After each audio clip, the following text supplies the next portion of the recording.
All right, hello everyone, and thank you so much for joining us for today's BU webinar, Environmental Impact of COVID-19, Sustainable Energy, Climate, and Societal Shift. My name is Dan Gardner, and I'm a member of the Alumni Relations team here at the university. Before I introduce today's program, some brief housekeeping notes. As you know by now, this webinar is being hosted on our Zoom webinar platform. And if you experience any trouble with the audio or visual portions of this presentation, please contact Zoom support at 1-888-799-9666. Today's presentation is being recorded and will soon be available for on-demand viewing on the alumni website found at bu.edu/alumni. Our speakers are very eager to answer any questions that you may have, and you're welcome to submit them throughout the presentation using the Q&A box, and you can find it by hovering over at the top or bottom of your screen and selecting Q&A. Now, it's my pleasure to introduce our first speaker for the day, Dr. Peter Fox-Penner. Dr. Fox-Penner is founder and director of the Boston University Institute for Sustainable Energy and professor of practice at the Questrom School of Business, where he teaches courses on sustainable energy and electric power. Prior to BU, he served for over 2 decades as principal and chairman of the Brattle Group, an economic consulting firm where he remains an academic advisor. Before this, he served as a senior official at the US Department of Energy and the White House Office of Science and Technology Policy. Dr. Fox-Penner is a frequent speaker on energy topics and the author of numerous published articles and books, including the highly acclaimed Smart Power, Climate Change, the Smart Grid, and the Future of Electric Utilities, and its sequel, Power After Carbon. His research has been widely cited, including in one Supreme Court decision. Dr. Fox-Penner, thanks so much for being here today and sharing your expertise with us. The floor is all yours.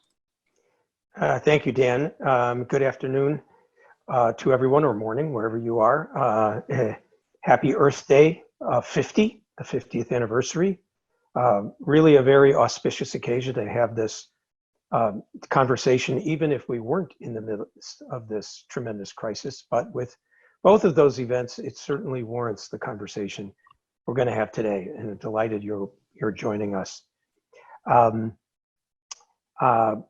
Let me first, before doing anything, just do what I think we all should do, with those of us who are lucky enough to be sheltered in place comfortably, and that is to acknowledge the real tragedy and hardship around us and say thank you to the people who are keeping our society going now, healthcare workers, the frontline people delivering things to our doors. And I just wanted to say that, get that out of the way.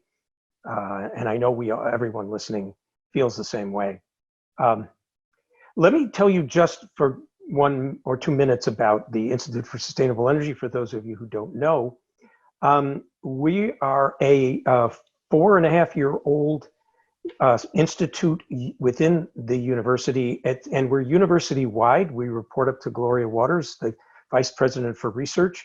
We work with all 17 of the schools and colleges at BU on all aspects of the sustainable energy transition. We call ourselves a think and do tank. We have 60 affiliated faculty from all across the university. We work on everything from clean transportation to the water energy nexus to the power grid, which we'll talk about today, and lots of other things. When this webinar closes, our website will magically come up, and please look around.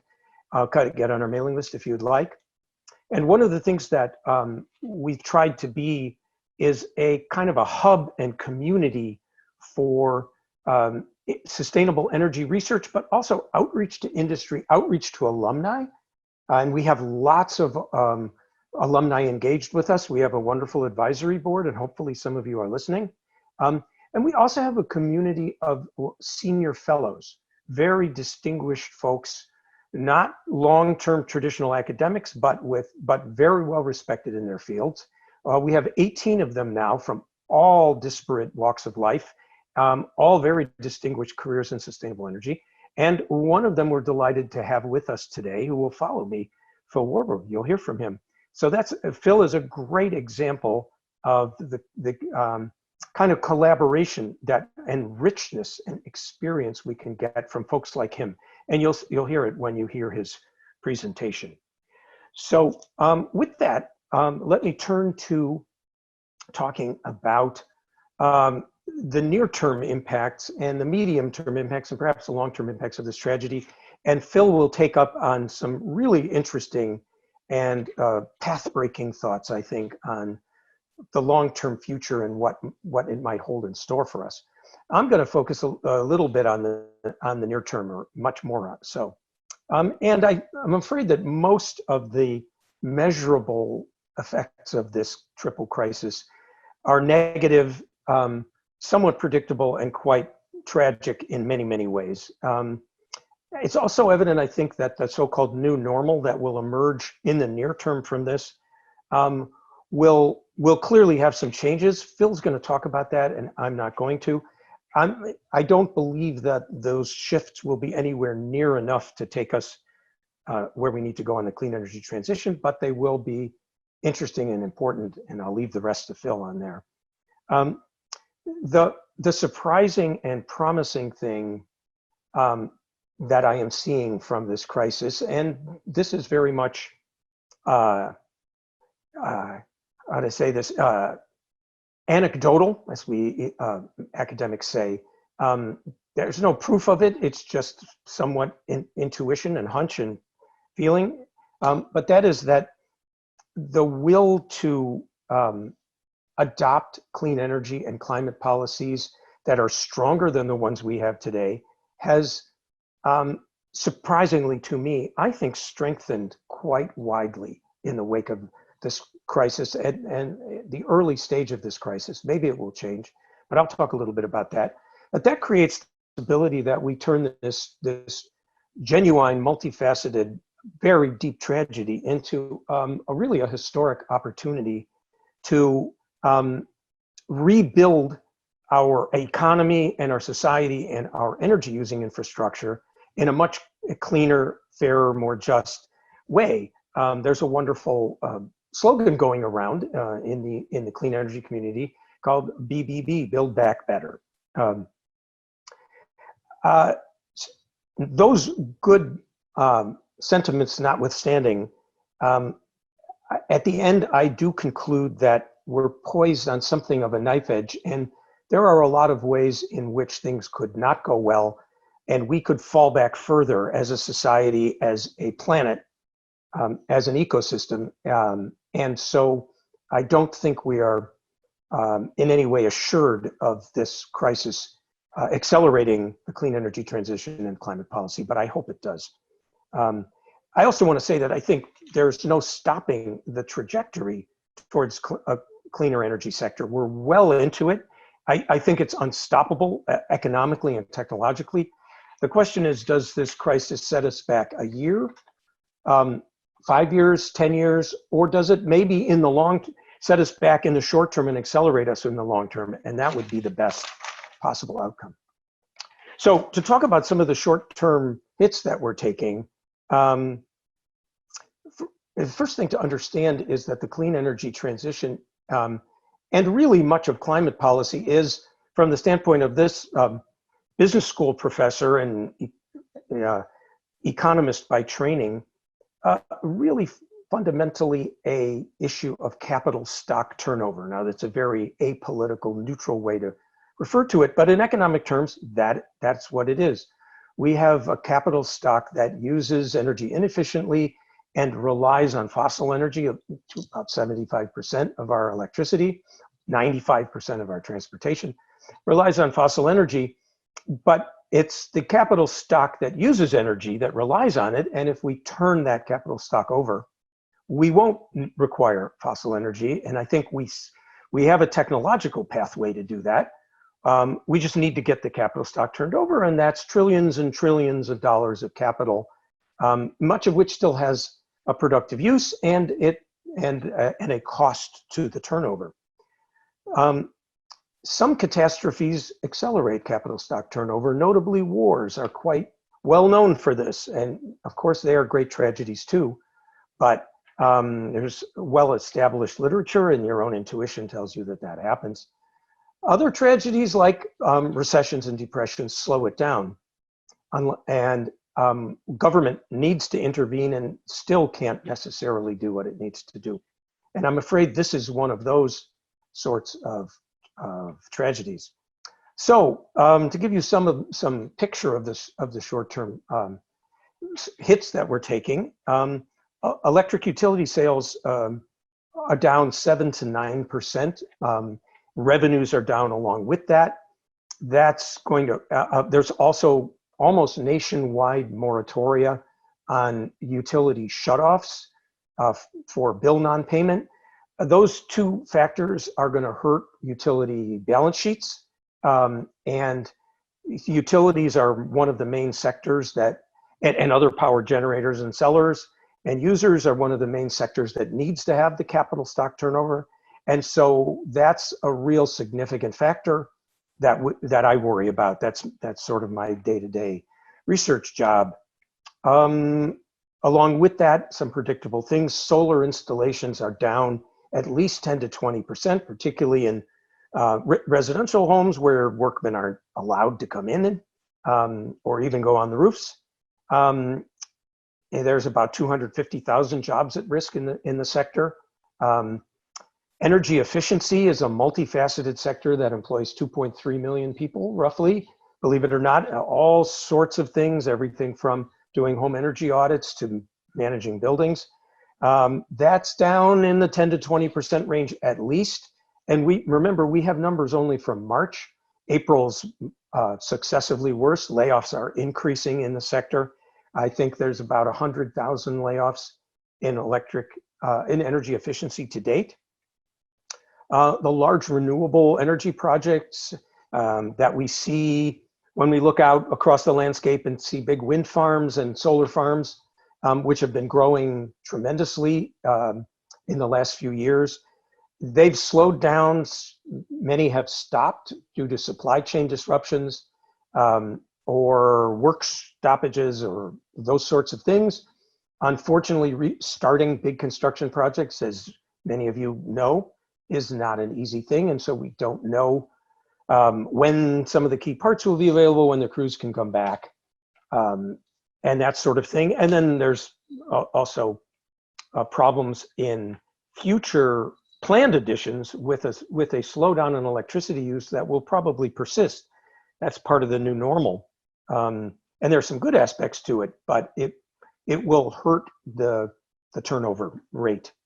I think EIA, the Energy Information Administration, the official US Energy Statistical Agency, predicts renewable energy generation down 5 to 10% this year, and new renewable capacity additions in that same realm. And that's in contrast to typical years when it grows by 5 to 10% or even more. And so that's a real reversal of momentum, hopefully short-lived.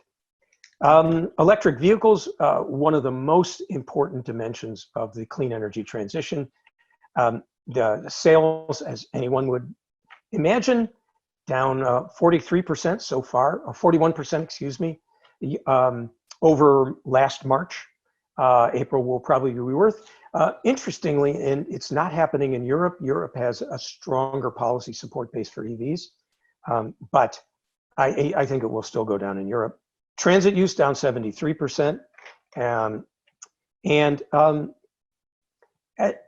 As we all could understand, when it comes to transitions that require the cooperation and funding from cities and states, governmental units, that's the funding. I'm going to talk about the policies in a minute, but the funding is really going to be hurt because, as we know, cities and states are getting hit with tremendous healthcare costs, just tremendous strains on everything that they have to do, tremendous workforce strains. They have very, very important priorities now. Those priorities will continue. We need to keep our people housed and fed. And as all of those imperatives just soak up their budgets and their bandwidth. Transit systems are getting the revenue hits from those 73% ridership declines. We may even see transit system bankruptcies. All that will slow down things like transit systems buying electric buses and so on. So the final short-term sort of hit that we're taking is the most tragic and senseless of all to me, and that is at the federal level an animosity towards clean energy and a desire to protect the fossil fuel industry. And thus a quite, I think, cynical use of this tragedy to suspend and roll back many, many longstanding environmental policies, really because they can call on the emergency and use that as a justification, even when it makes no sense, will almost certainly be ultimately reversed in the courts where it's already being challenged. But I'm referring, of course, to things you've read about. The administration rolling back CAFE standards. It revoked California's ability to put in lower vehicle emission standards and electrical vehicle incentives. It's filed petitions at the Federal Energy Regulatory Commission to end a very common way of funding solar energy. And there's many other environmental rollbacks that I won't go into. So there's a really, I think, tragic and I think short-lived and wrong-headed policy redirection at the federal level. From that, though, let me turn to what I think are some somewhat surprising positives. And they're surprising, at least to me, who really spent many, I would say weeks, starting in early February, just trembling with fear. And I am more encouraged. First of all, looking at outcomes since February right up to today, the states in the United States and the cities who really have been leading in the clean energy transition policies and moving forward in many different ways, not just funding, but also lots of policies, they have not only not wavered in the wake of this crisis, they have really stiffened their resolve. I get lots of reviews of policy developments and enactments on energy efficiency in electric vehicles and all those sorts of things, solar energy, and to my surprise, they're continuing right up to the present. Legislatures and city councils meeting virtually and continuing, not suspending action on climate policies and clean energy, but actually making sure that they're going to adopt them. And I'll talk about why in a minute.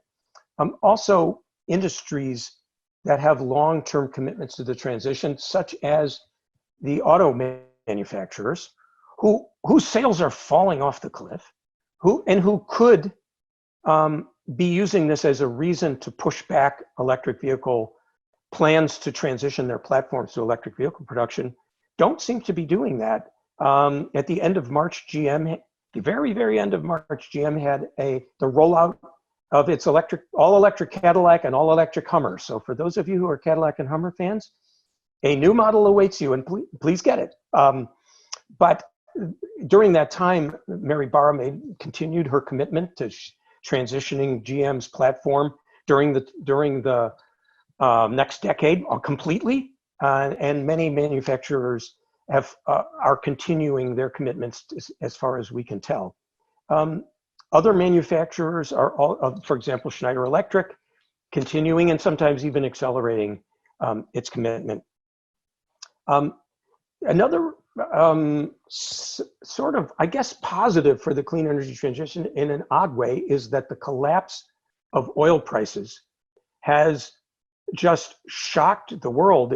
You all saw that oil prices briefly went negative yesterday. They may even still be negative.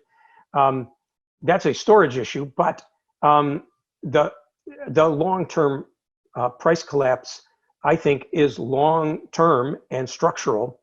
And I think that is really sending a sign to the global investment community that the era of fossil energy is waning.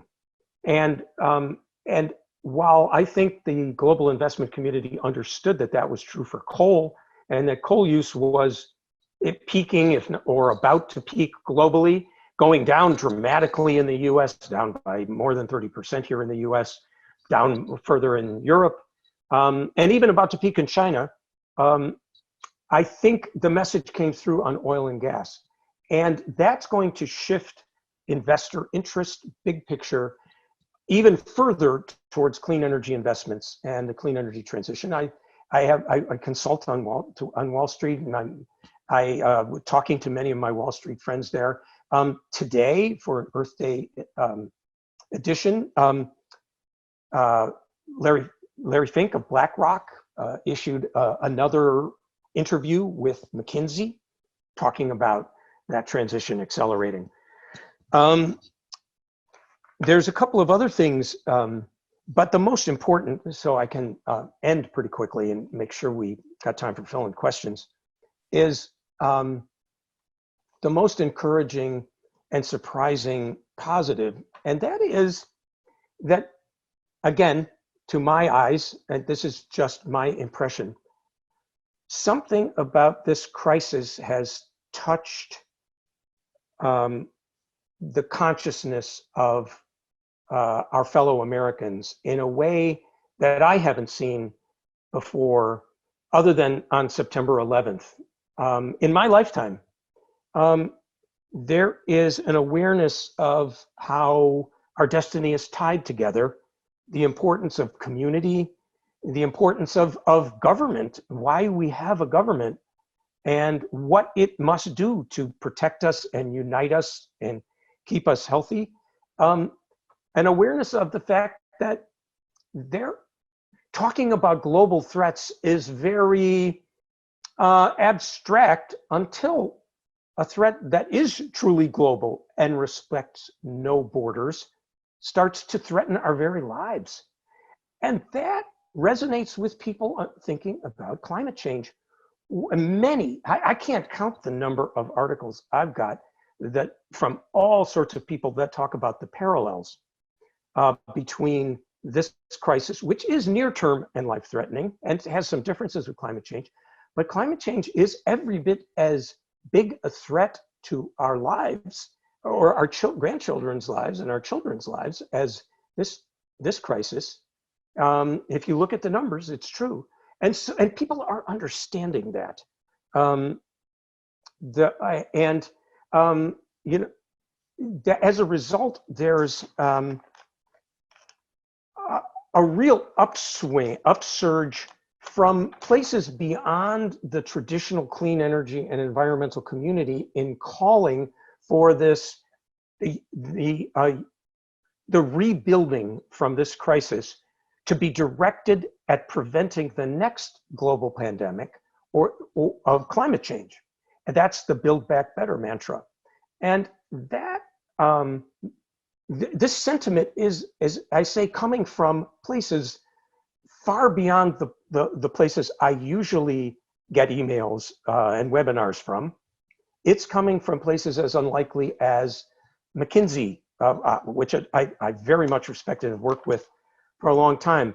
It's coming from broadly from the European Union. It's coming from the International Energy Agency, which is basically the world's energy statistical agency. Experts at Harvard Business School like Rebecca Henderson, the AFL-CIO, to commemorate Earth Day, just a few hours ago, the AFL-CIO and former Energy Secretary Ernie Moniz signed something called the Labor Energy Partnership, which is basically, big,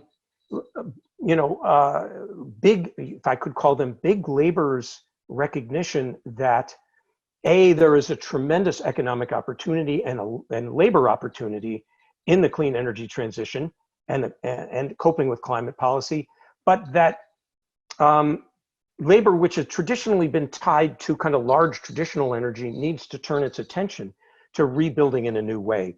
And there's many, many other voices out there that I haven't heard before large and small. And that's very, very encouraging. As I said, we could fall either way. There's a lot of ways that this crisis could bring out the darker angels of our nature, to quote Abraham Lincoln, but I'm hopeful that it won't.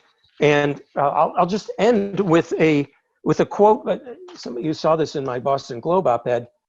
A sustainability officer from Ann Arbor, Michigan, was talking very personally when just a few weeks ago, the Ann Arbor City Council met virtually.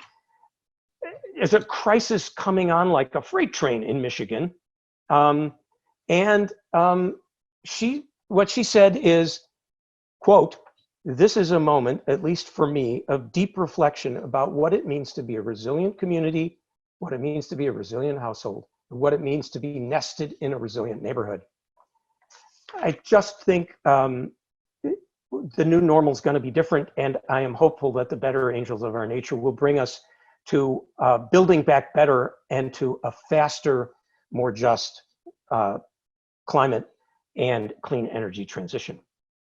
And with that, it's my pleasure to hand it back over to Dan, who will introduce Phil, and I look forward to your questions. Thank you so much, Peter. We really appreciate it. And again, if you'd like to submit questions, you can do so using that Q&A box, and we'll go through as many questions as we can at the very end. So our next speaker is Philip Warburg, a Senior Fellow at the Boston University Institute for Sustainable Energy. And he's the author of 2 recent books on renewable energy as well: Harness the Sun, America's Quest for a Solar-Powered Future, and Harvest the Wind, America's Journey to Jobs, Energy Independence, and Climate Stability. A seasoned environmental lawyer with roots going back to the 1970s, he was president of the Conservation Law Foundation, New England's leading environmental advocacy group from 2003 to 2009. Previously, he directed the Israel Union for Environmental Defense in Tel Aviv, and he was an attorney at the Environmental Law Institute in Washington, D.C. He has worked with governments and citizen groups on environmental initiatives in several Middle East nations and across Eastern Europe as well. Phil, thank you so much for also being here. Take it away. My pleasure. You can see the PowerPoint now on the screen, is that correct? Yes. Yes. Yep. Okay, terrific. When my brother heard that I would be giving a talk called Grounded in the Post-Pandemic Age, he sent me, oh, this is not working. Hold on a second. Oh, it's not working. Wait a minute. Let me try again.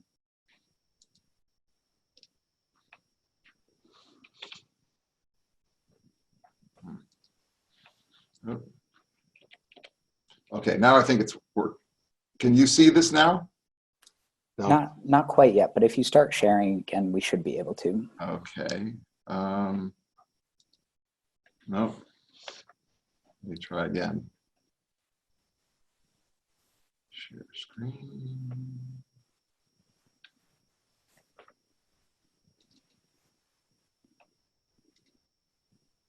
Those are your main slides. Beautiful. Okay. Looks You great. see them?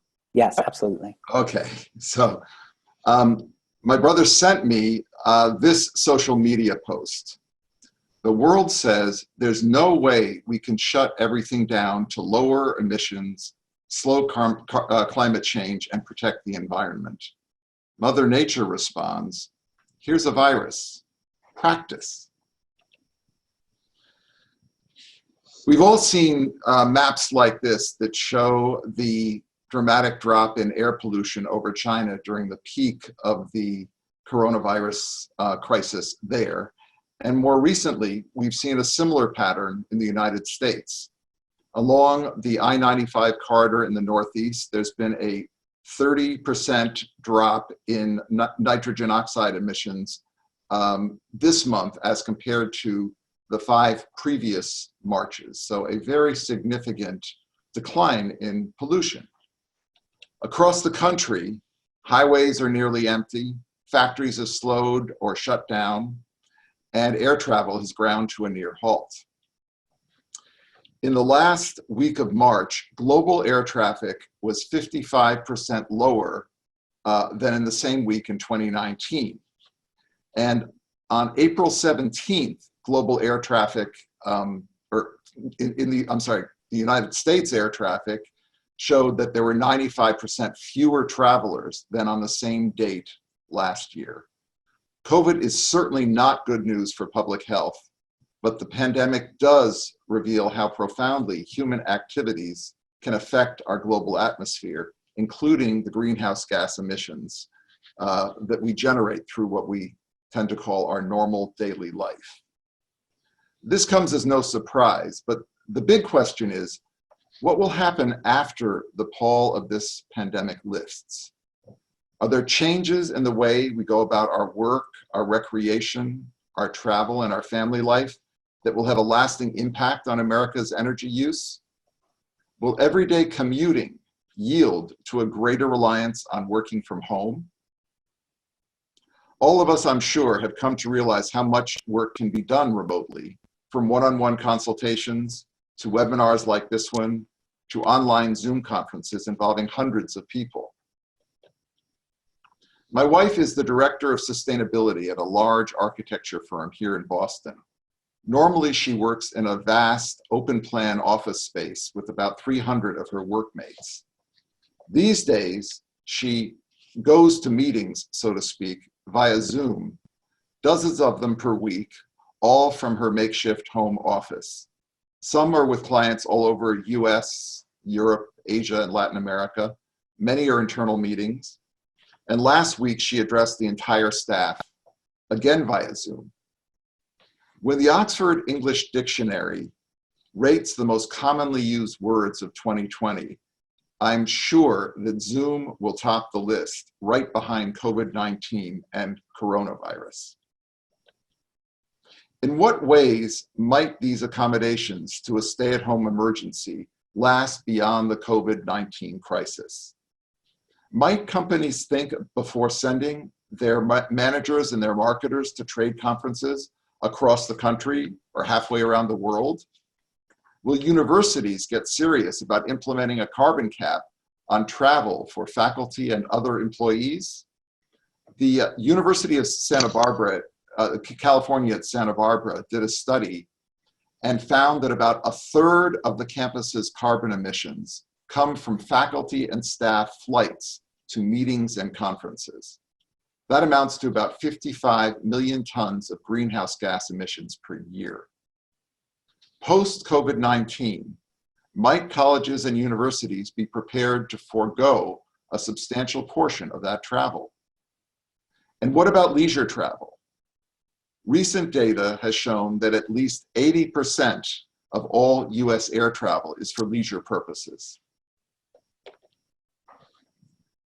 My wife and I spent many years raising two daughters here in Boston, a city steeped in history, in a region replete with natural beauty, as well as cultural and historical points of interest.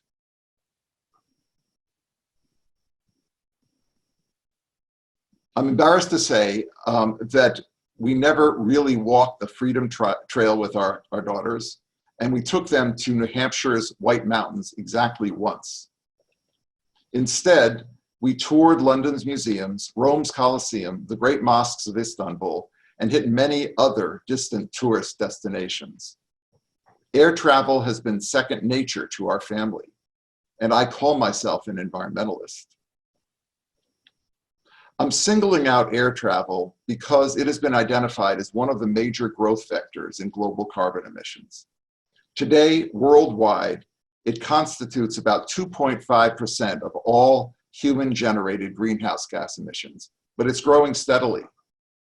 In a recent UN study, the best case scenario for air travel in 2050 was that 12% of the global carbon budget that we need to stay within to keep global average temperatures from rising more than 1.5 degrees Celsius by 2050 could come from air travel.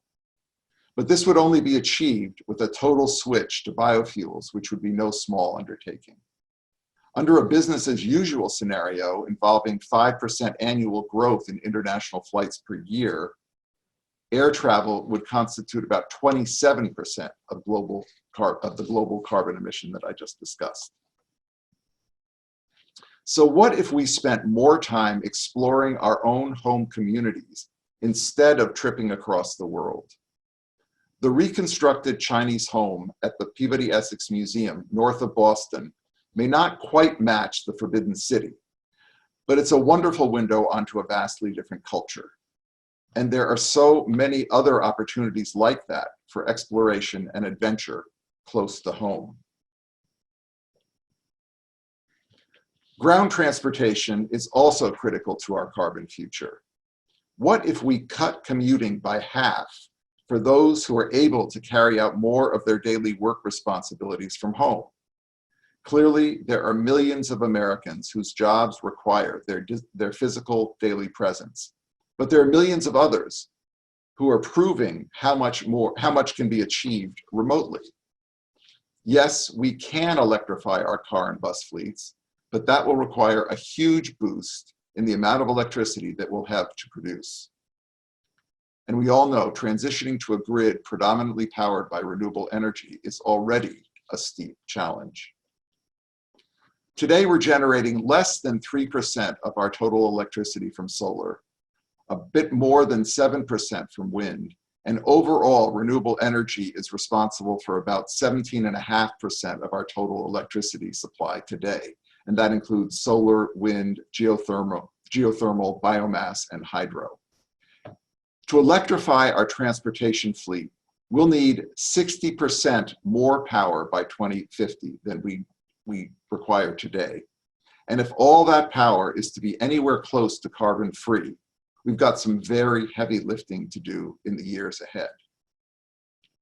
So let's get serious about electrifying our car fleets. But let's do so with cars that look like this, not this. I like to call this photograph the 6,000-pound cup of coffee. And as Peter mentioned, GM's rollout of 2 all-electric vehicles were vehicles that are part of the problem, very frankly, Cadillac and a Hummer. We're used to producing automotive giants, and we've got to change that profoundly. If Ford and GM are going to be hooked on making SUVs and trucks, we have to change the distorted regulatory signals that have given them license to produce these outsized giants. 69% of all motor vehicles sold in America in 2018 were SUVs and trucks. In 2020, Ford's declared goal has been to produce 90% of total car sales from SUVs and trucks. The Trump administration has severely weakened the corporate average fuel economy standards that govern motor vehicle fuel use and greenhouse gas emissions. But let's be honest, the CAFE standards, as they're called, were fatally compromised from the start. When they were established in the late 1970s, CAFE created 2 separate categories for fuel economy: tighter ones for cars, more lenient ones for so-called light trucks. At this time, this may have seemed an innocent miscalculation.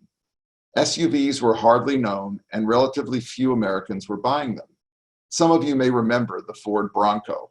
It was a novelty at the time. But since then, both Democratic and Republican administrations have perpetuated CAFE's duality. In fact, the Obama administration deepened the divide by creating what it calls a footprint-based standard that gives larger vehicles an easier ride than smaller ones. The bigger the car or the bigger the truck, the more lenient the standard. So under Obama's reforms, Ford can produce nothing but F-150 trucks if it wants to, and still comply with the law so long as it meets the lenient standard for that supersized footprint category. And that's precisely what's happening. When was the last time you saw an ad for a gas-sipping Ford or GM sedan, let alone a small electric vehicle? Trump's so-called safe vehicles rule will only make it easier to produce big, inefficient motor vehicles. This system has to change. Another thing we have to do is tap the huge amounts of renewable energy here in our home communities. Boston University's soon-to-be Center for Computing and Data Sciences is ahead of the curve in helping the city of Boston achieve citywide carbon neutrality by 2050. Even sooner, it will help BU reach its goal, which is net zero carbon emissions by 2040. 31 geothermal wells dug 1,500 feet deep will supply the heating and cooling for this large building. But there's a lot more we can do to tap our local renewable energy resources. The National Renewable Energy Laboratory has estimated that we could be getting about 39% of our current power needs from rooftop solar alone. And that's after subtracting roofs that are shaded by trees or other buildings, roofs that have the wrong solar orientation, and roofs with too little available space. Why have we not found better ways to incentivize building owners to turn communities like this one, a classic triple-decker neighborhood in Boston, into solar powerhouses? A group called MapDwell has produced some really extraordinary online maps that show the levels of solar exposure of rooftops in about 6 different major US cities. And what you see here is a part of the Dorchester neighborhood in Boston, a 3-decker neighborhood with loads of solar radiation hitting those rooftops and virtually no solar arrays installed in that community. We need grant programs so that homeowners in low to moderate income neighborhoods like this one can install their own solar arrays. California has a program like this. It's called Grid Alternatives. Using state funds and philanthropic resources, this nonprofit has installed thousands of free solar arrays on qualifying homes while training thousands of workers in solar installation. It's a win for the environment, a win for those who see their electric bills slashed, and a win for workers finding jobs in the solar industry. We should have a vastly scaled up national program making solar affordable to millions of homes across America and across income sectors. We also need incentive schemes to give renters access to solar. 63% of Bostonians rent their homes. One step could be to incentivize landlords to lease their rooftops to third-party solar power producers who could, in turn, create community solar arrays with subsidized rates for low to moderate income households. Other solar rooftop opportunities abound, but we just keep missing the mark. On the left, you'll see a field house at an unnamed Boston area educational institution, not BU, just built, perfect opportunity for a lot of solar electricity, no solar electricity. What you see on the right is the University of Colorado at Boulder, which did something very different with its field house. These opportunities are all around us, and yet we are ignoring them and not taking advantage of this prodigious energy resource. This is the Boston Convention Center. It's the largest rooftop in Boston. Again, a prime solar opportunity that is simply going to waste. Our solar potential is enormous, yet we've done precious little to push beyond the rooftops of well-heeled suburbanites and major corporations. When many of us were growing up, being grounded was just about the worst punishment our parents could mete out. Maybe in the post-pandemic era, we need to think differently and more enthusiastically about being grounded in the communities that we know and love and in communities nearby that we've yet to explore. Thank you. Thank you so much, Philip. We really appreciate it. And at this point, we are happy to move on to Q&A. I know we've got a number of questions here in the queue, both for Peter and Phil. Again, if you have a question, you can submit it using that Q&A box. The first one that I want to go to came to us from Cedric. And Cedric says, speaking of those darker or better angels and justice, What is happening to ensure a more ecologically just outcome? For example, currently in the US, clean environmental efforts have largely excluded African Americans, and they are disproportionately and negatively impacted by the environment, such as living closer to the environmental energy hazards. What is being done to ensure that our better angels will lead to a more equitable and ecologically sustainable outcomes? I guess, Peter, if you'd like to begin. Well, that's a very good question, a very broad question, and impossible to probably address in any less than maybe a week of discussion.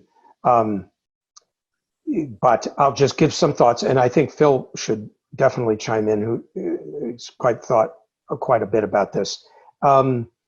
First of all,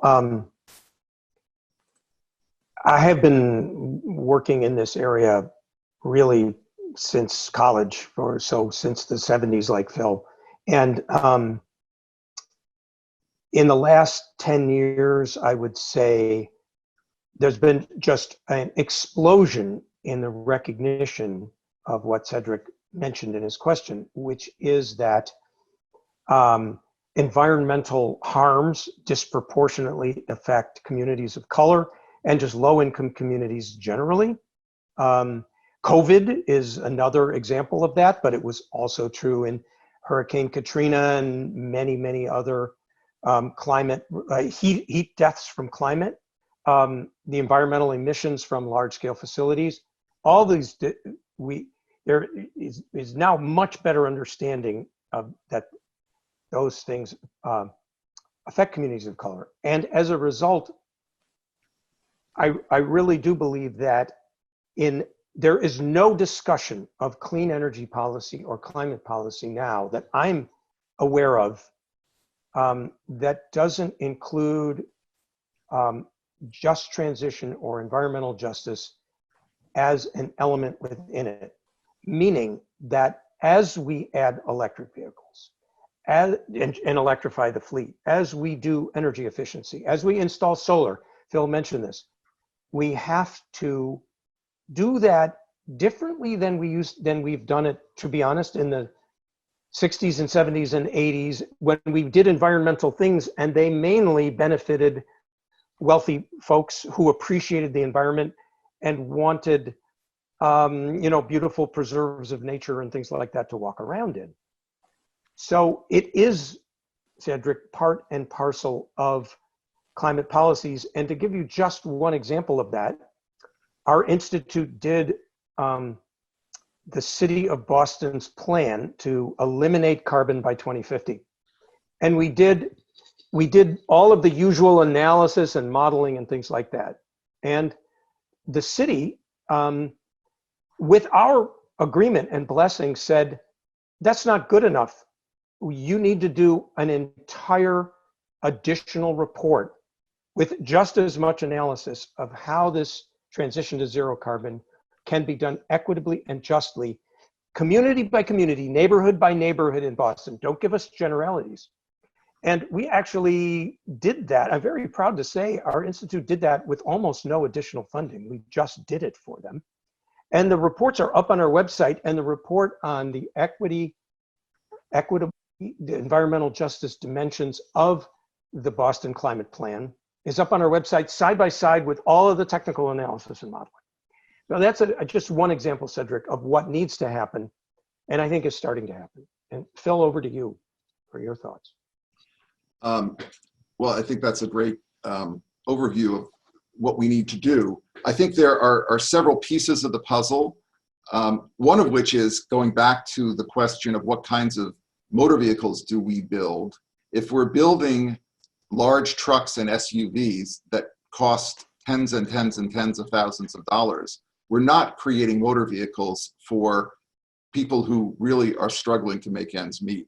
And if we were to fundamentally reform our CAFE standards, or call them whatever you want to call them, so that we were incentivizing our motor companies to make fuel-efficient cars, eventually electric cars, we would be going a long way toward reducing our carbon emissions and allowing the broad segment of the population that right now is struggling to make ends meet to have the mobility that they need to get to their jobs.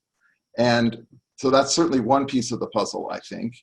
And the grant programs I mentioned for solar apply also to energy efficiency.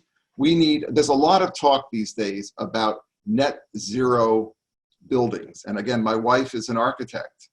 We like to think that we will transition to a future where our buildings will be net zero carbon. Now, that sounds like a wonderful ambition. The reality is our building stock turns over on average every 40 years or so. And if you look at an older city like Boston, I haven't seen the exact numbers, but my assumption is the turnover is a lot slower than that. The three-decker neighborhoods I was showing are buildings that were built at the turn of the 20th century. And my prediction is that those buildings will still be occupied in 2050. So we can't simply look to a future where we're going to have zero carbon emissions buildings. We've got to look to make our existing building stock more energy efficient and also to use every opportunity we have to tap renewable energy in those buildings. So we have a long way to go. I think with the car situation, we missed a huge opportunity with the recovery plan for the automotive sector back after the recession of 2008, 2009, when we could have set real strictures on the kinds of cars that reviving auto companies could build, but we didn't do that, and it was a big mistake. And the only other thing I just want to stress is that it's not just in Boston that a very large percentage of the population live in rented dwellings. It's really across the country.